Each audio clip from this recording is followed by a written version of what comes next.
প্রধান উপদেষ্টা ডক্টর ইউনূস পদত্যাগ করতে পারেন এরকম একটা আলাপ গুজবের আকারে ছড়িয়ে পড়ছিল সারাদিন সামাজিক মাধ্যমে। এটা একটা প্রাথমিক ভিত্তি ছিল, আমি এভাবে বলবো, মানব জমিনের একটা রিপোর্ট। এটাকে অনেকে নাকচ করছিলেন, কেউ এটাকে সঠিক বলে মনে করছিলেন, কিন্তু শেষ পর্যন্ত জনাব নাহিদ ইসলাম এনসিপির আহ্বায়ক ডক্টর ইউনূসের সাথে দেখা করেছেন এবং তিনি স্পষ্টভাবে জানিয়েছেন ডক্টর ইউনূস পদত্যাগ করার সম্ভাবনা আছে, তিনি এমন কিছু ভাবছেন। বিস্তারিত কথা বলতে চাই, শুরুতে একটা কথা বলে রাখা ভালো, মানে এটাকে আমরা কিভাবে বলবো, এটা দুটোর বিষয়ের একটা, দুটোই খুব ভয়ঙ্কর।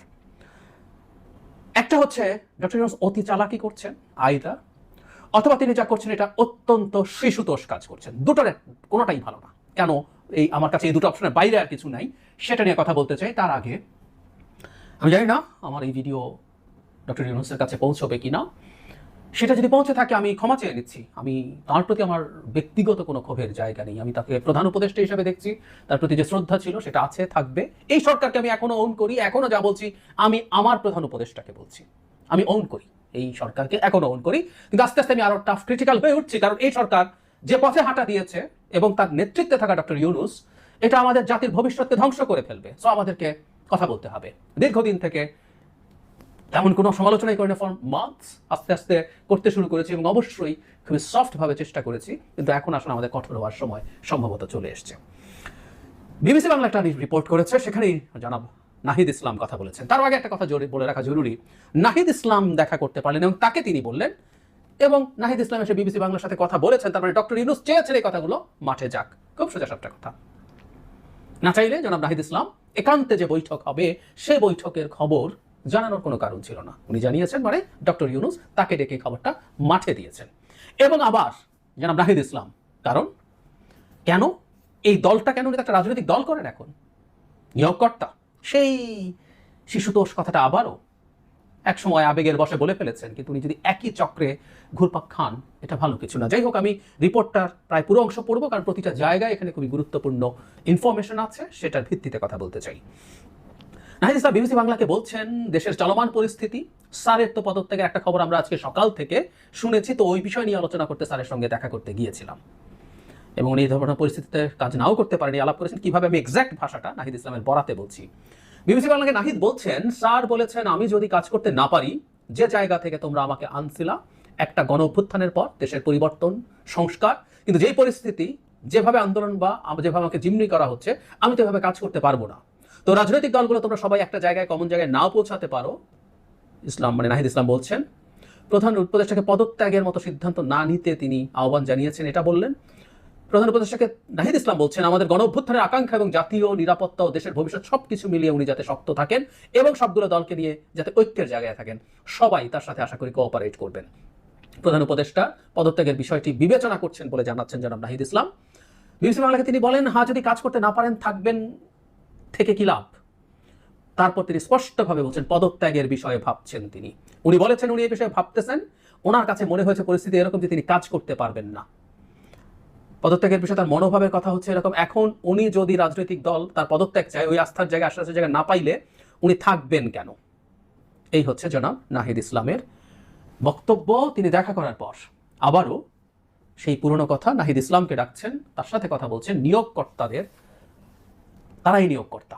খুবই খুবই অন্যায় পদক্ষেপ। উনি যদি এই কাজ করতেন, তাত্ত্বিকভাবে বলছি, সবচেয়ে সুন্দর হতে পারতো, তিনি এই মুহূর্তে সব দলকে ডাকতে পারতেন, দেখে তার যদি ক্ষোভ অভিমান থেকে থাকে সবাইকে বলতে পারতেন। কিন্তু এখনো সেই নিয়োগকর্তার ঘুরপাক তিনি খাচ্ছেন, এবং এটা করে করে এই স্টুডেন্টদের উনি নষ্ট করেছেন। এসব বলে বলে তারা মনে করেছে তারা যে কোনো কিছু করতে পারে, and they started doing that. যাই হোক, দুটো ব্যাখ্যা কি আসলে তিনি চাইছেন, দুটো শুরুতেই বলে দিয়েছি। আয়দা এটা একটা অতি চালাকি। অতি চালাকি কিরকম, যে তিনি এখন এক ধরনের হোস্টেজ করতে চাইছেন আমাদেরকে। এই তথ্যটা দিল, সত্যিকার অর্থেই তিনি যদি এখন পদত্যাগ করে বসেন, এটা আমাদের দেশের জন্য ভালো কিছু হবে না, খুবই খারাপ হবে। সো উনি জনাব নাহিদ ইসলামের মাধ্যমে এটা বাজারে ছাড়লেন, ছেড়ে এটা করলেন সো দ্যাট উনি যা যা চান চোখ বন্ধ করে সবাই সবকিছু মেনে নেয়। সরি, ডক্টর ইউনূস ডিজাস্টারাস সিদ্ধান্ত নিয়েছেন একটার পর একটা, একটার পর একটা। উনি দেশটাকে ন্যূনতম, আমি সবকিছু মাথায় রেখে বলছি, শেখ হাসিনা দেশটাকে ধ্বংসস্তূপে পরিণত করেছে। কত ধ্বংসস্তূপে পরিণত করেছে এটা ডক্টর ইউনূসের সাথে আমি অ্যাটলিস্ট বেটার জানি। ইয়াস, উনি এখন ভেতরে গিয়ে দেখছেন, এর আগ থেকে প্রতি খুঁটিনাটির খোঁজ খবর রেখেছি। উনি একটা বিশ্ব ব্যক্তিত্ব, খুবই শ্রদ্ধেয় ব্যক্তিত্ব, উনি এইসব খোঁজ খবর দেশের এত রাখেননি। শেখ হাসিনা ওনাকে দাবড়ানো শুরু না করলে তিনি আর খুব বেশি রাখতেন না, আমরা রেখেছি। সো এই শেখ হাসিনার এই ডিস্ট্রাক্টেড বাংলাদেশেও, তার কর্তৃক ডিস্ট্রাক্টেড বাংলাদেশেও এর চেয়ে অনেক ভালো কিছু করার সুযোগ ছিল, কিন্তু হয়নি। তার ব্যর্থতা অথবা তার টিম তিনি ঠিকমতো কন্ট্রোল করতে পারেননি, অথবা তিনি এর পার্ট হয়েছেন। ফলে যে কথাটা বলতে চাইছি যে এই পারফরমেন্স সরিয়ে রাখি, কিন্তু তিনি এখন বলছেন যে তিনি চলে যেতে পারেন, সো দ্যাট উনি যা যা করছেন ওনার সব ভুল সহ ওনাকে উনি অ্যাটলিস্ট যে টাইম ফ্রেমের কথা বলছে সেই পর্যন্ত রাখতে হবে। এভাবে হতে পারে না, কারণ ওনার ভুল আমাদের চরম সংকট তৈরি করছে আমাদের জীবনে, আমাদের রাষ্ট্রীয় নিরাপত্তায়, এবং সত্যিকার অর্থে আমাদের একটা ডেমোক্রেটিক ট্রানজিশনের আগে আমাদের সার্বভৌমত্ব নিয়ে ঝুঁকি আছে, সংকট আছে, প্রশ্ন আছে। সুতরাং ওনাকে ব্ল্যাঙ্কেট চেক দেওয়া যাবে না, কিন্তু এই পদত্যাগের ব্যাপারটা বলে উনি এই ব্ল্যাঙ্ক চেকটা চাইছেন সম্ভবত। এটা অতি চালাকি যদি এটা সত্য হয়ে থাকে। আরেকটা অপশন হচ্ছে তিনি সত্যিই বিরক্ত এবং তিনি সত্যিই চলে যেতে চান, ওনার ভালো লাগছে না, তিনি যদি করতে না পারেন। মানে এটা ছেলে খেলা আমরা যদি এই প্রশ্ন করি। আমি এখন অনেক স্মৃতি আসে, দু একটা কথা একটু যোগও করতে চাই। আগে এই ভাষায় বলিনি, আমি আবারও ক্ষমাচ্ছি, এই ভাষাগুলো ব্যবহার করছি, কিন্তু আমি I want to speak my heart. দীর্ঘদিন এটা রেস্ট্রিক্ট করেছি। জনাব নুরুল কবিরের সাথে তিনি একটা ইন্টারভিউতে তাকে জিজ্ঞেস করেছিলেন নুরুল কবির যে আপনাদের অনেকের বিরুদ্ধে সমালোচনা আছে, তাদের ব্যাপারে পরিবর্তন বা অন্য কোনো পদক্ষেপ কি নেবেন। তখন তিনি বলছেন ওদের কি সমালোচনা করবো, আমি নিজেই তো শিখছি, আমি নিজেই তো পারি না, আমি নিজেই তো অনেক কিছু পারি না। তার ইনএফিসিয়েন্সির কথা বলছেন, এবং একটা পর্যায়ে তিনি বলছেন আমরা করছি, যেটা লেগে যায়, যেটা লাগবে না, যদি না লাগে আমাদের কপাল খারাপ। উনি আমাদের কপাল খারাপ ব্যাপার শব্দটা ব্যবহার করেছেন।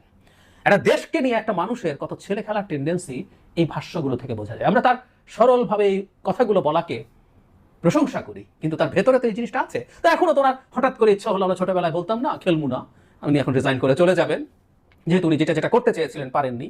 আমি কাগজে কলমে ধরে নেই যে ন্যূনতম সংস্কারও যদি না হয়, তার কি এখন চলে যাওয়া দেশের এই টার্ময়েলের টাইমে কোনোভাবে উচিত? একজন ক্যাপ্টেন তার জাহাজ ফেলে চলে যেতে পারেন?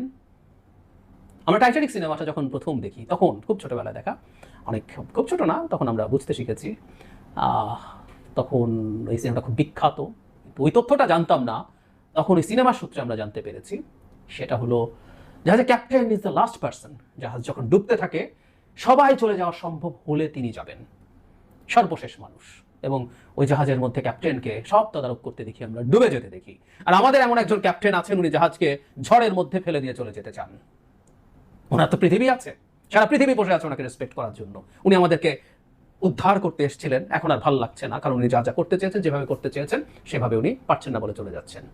আমি তর্কের খাতিরে ধরে নেই যে তিনি যা করতে চেয়েছেন প্রত্যেকটা নিখুঁত কাজ ছিল, প্রত্যেকটা সঠিক কাজ ছিল, আমি তা মনে করি না, কিন্তু তর্কের খাতিরে ধরে নিলাম। এবং প্রেক্ষাপট এমন তৈরি হয়েছে তিনি অনেক কিছু করতে পারবেন না, তারপরও কি ওনার পদত্যাগ করতে চাওয়া উচিত জাতির এই ধরনের একটা সময়ে? ওনাকে একটা মাত্র যোগ্যতা, আমি আবারও বলি, 5 তারিখে যদি ফেরত যেতে, আমি একটা মাত্র যোগ্যতার জন্য আমি আবারও তাকে চাইবো। সেটা হচ্ছে উনি একটা বিরাট বটবৃক্ষের মতো ছায়া, আমাদের অনেক ঝুঁকি থেকে উনি বাঁচিয়ে দিতে পারেন। যদিও দেশের অভ্যন্তরে আমাদের সলিডারিটি ধরে রাখার ক্ষেত্রে তার শোচনীয় ব্যর্থতা আছে। শেষ মুহূর্তে যে নাহিদ ইসলামকে ডেকে আবার পরস্পরের মধ্যে সংঘাতের বীজ রোপণ করছেন। তিনি যে কারণে বায়াসড, এই কথাটা বারবার বলতে চাই না। ইকোনমিক টাইমসে তিনি এমন কথা বলেছেন, তাতে বোঝা যায় তিনি ওদের শুভাকাঙ্ক্ষী শুধু নন, তাদের প্রতি তার বায়াস আছে। যাই হোক, তিনি যেটা করেছেন, এটা যখন এগুলো করতে যাচ্ছেন, ওনার উচিত ছিল সবাইকে ডেকে এগুলো নিয়ে কথা বলা। এবং সবচেয়ে জরুরি কথা যেটা বলছিলাম, কারো কথা কেউ যদি তাকে না শোনেন, তার কোনো কথাও যদি না হয়, দেশটাকে অন্তত নির্বাচন পর্যন্ত একটা জায়গায় নিয়ে নির্বাচন করিয়ে একটা নির্বাচিত সরকারের হাতে দিয়ে যাওয়া। আমরা প্রত্যেকে যখন কোনো কাজ করতে যাই, আমার কাজের পরিকল্পনা সবসময় পূর্ণ হয় না। তো ডক্টর ইউনূসের কি হয়েছে? উনি একটা দল গঠন করে বাংলাদেশের ক্ষমতা নিতে চেয়েছেন না, নির্বাচনের মাধ্যমে 11 সময় সারা পাননি তো, হয়নি তো। ওনার মতো এত বিরাট ব্যক্তিত্ব যখন নতুন মাত্র নোবেল পেয়েছেন, অনেকে মনে করেছিল সবাই খুব হুমড়ি খেয়ে পড়বে, পড়েনি তো।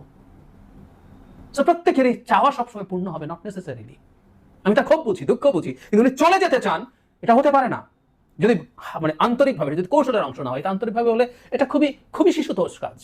আমাদের এই টার্মোয়েলের টাইমে এরকম শিশুতোষ মানসিকতার একজন মানুষকে আমরা চাই না, কোনোভাবেই মনে করি না, কোনোভাবেই চাই না। আমাদের প্রধান উপদেষ্টা এভাবে আমাদের ছেড়ে যেতে পারেন, তার সব ইচ্ছা যদি অপূর্ণও থাকে। আমরা জানি তার যাওয়ার বহু জায়গা আছে, তার করার অনেক কিছু আছে। আমি আগেও বলেছি, আমি এখনো মনে করি আমাদের এই দায়িত্ব নিয়ে তিনি রাতার আমাদেরকে উদ্ধার করেছেন। তার পাওয়ার কিছু ছিল না, আমাদেরকে উদ্ধার করেছেন, আমরা বিশ্বাস করি। কিন্তু আমাদেরকে ন্যূনতম একটা জায়গায়, সেই জায়গাটা হয়তো তার ডিজায়ার্ড না, সেই জায়গাটা হয়তো অত ভালো না যতটা ভালো হতে পারতো, কিন্তু আমাদেরকে একটা জায়গায় ওনাকে রেখে যেতে হবে। তো ফলে আমি আশা করি অতি চালাকি বা শিশুতোষ কাজ কোনোটাই হবে না। ওনার যেটা এই মুহূর্তে উচিত, যে কাজটা উনি নাহিদ ইসলামকে নিয়ে করলেন, ওনার যদি দুঃখ ক্ষোভ যাই থাকে, উনি আমাদের মানে অনেক রাজনৈতিক নেতারও পিতৃতুল্য, সিনিয়র যারা রাজনৈতিক নেতা আছে অনেকেরই ওনাকে এই দেশ এভাবেই দেখে। সবাইকে ডাকা, সবার সামনে উনি সরাসরি কথা বলতে পারেন। আমি প্রায় বলি আমার নিজেরই এই অভিজ্ঞতা আছে, আমি তার মতো কমিউনিকেটর আমার জীবনে দেখি নেই। এত সহজে এত চমৎকারভাবে মানুষকে আপন করে নেওয়া, মানুষের সাথে সব কথা বলে ফেলতে পারা, মুহূর্তের মধ্যে অতি পরিচিত মতো হওয়া। সো উনি কেন কমিউনিকেটগুলো করছেন সবার সামনে, সব দলকে ডাকুন। চিন্ময়ের ঘটনার পর যেভাবে ক্লোজড, অনেক প্রতিনিধি না, একজন করে ডাকুক দরকার হয় টপ। সো একটা ক্লোজ ছোট গ্রুপে উনি কথা বলুক, না কষ্টের কথা বলুন, দুঃখের কথা বলুন, না চাওয়ার কথা বলুন, সবাইকে নিয়ে মিটমাট করানোর কথা বলুন। তিনি নাকি নাহিদকে বলছেন তোমরা ঠিক করো না, এই সময় একজন অভিভাবকের মতো এই কাজটা ওনাকে করতে হবে, নিজে করতে হবে, কাউকে দায়িত্ব দিও না। আমি আবারও বলছি, তার মতো মোটিভেটর, তার মতো কমিউনিকেটর আমি আমার জীবনে দেখি নেই। বাস্তবে আর কোথাও আছে কিনা, আমি বাস্তবে সরাসরি কথা বলছি না, বাইরেও বহু মানুষ আমি দেখেছি, আমি ওনার মতো দেখি নেই। So he is the right person to do that. উনি তাই করবেন এবং আমাদের ছেড়ে যাবেন না। এই জাহাজ যদি ডোবে উনি সহ ডুববেন, ওনাকে সহ ডুবতে হবে। তবে আমি বিশ্বাস করি উনি এই জাহাজের ক্যাপ্টেন্সি যদি ধরে রাখেন, ক্যাপ্টেন যদি থেকে যান, জাহাজটা যত সহজে যত ভালোভাবে গন্তব্যে যেতে পারতো, ওনার অদক্ষতা, ব্যর্থতা বা ওনার টিমটা ঠিক না হওয়ার কারণে সেটা হয়তো হয়ে উঠবে না, কিন্তু আমরা অন্তত মোটামুটি একটা জায়গায় যেতে পারবো। জাহাজটা অন্তত ডুববে না, আমরা টার্ময়েলের মধ্যে দিয়ে হয়তো যাবো, কিন্তু জাহাজটা ডুববে না। ডক্টর ইউনূস কোনোভাবেই পদত্যাগ করতে পারেন না, এটা অন্যায় হবে, অনৈতিক হবে, ভীষণ অনৈতিক।